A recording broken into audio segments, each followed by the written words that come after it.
In this video, I'm gonna teach you how to uppercut in Saitama Battlegrounds. It's a very easy process, so make sure to follow along. In this video, I'm gonna teach you how to reliably perform the uppercut. It can be a nice way to chain your opponent into different flashy combos and also a way to disrupt them.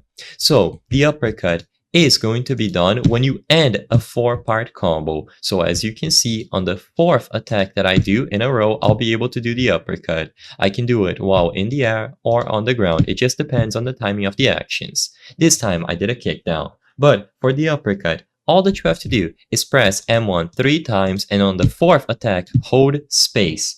And if you are holding space as the last attack is going out, you will be able to see your character take their arm out and perform the uppercut. If these attacks connect with an enemy, you will see a little effect displaying that you hit them and they will go up into the air. So I'm just gonna wait for this dummy to respawn and I'm gonna demonstrate this. So once again, you do 3 attacks in a row, and as the 4th M1 combo is about to go out, you need to be holding space or you press it really quick. If you don't get the timing, you will just kick them away like this. But if you are able to hold space as the 4th attack is going out, you will be able to do the uppercut. So they will go directly up. Like I said, you can chain the uppercut into other actions, but in this video, I'm going to keep it simple and I'm just going to teach you how to do the initial uppercut.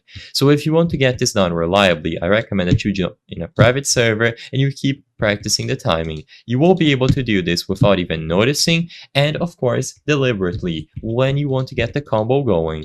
So once again, you do 3 attacks and you hold space as the 4th one is going out. If you see your opponent knocked away from you, then you didn't do it properly. If you press space too early, like on the 3rd attack, you will see a kick down instead, which is this move that I just did here, where you will jump into the ground and knock your opponent with you.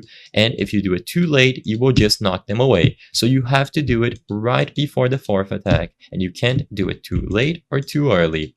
I hope I was able to help you on how to uppercut in Saitama Battlegrounds. If this video helped you, please be sure to leave a like and subscribe for more very easy tips. Thank you for watching.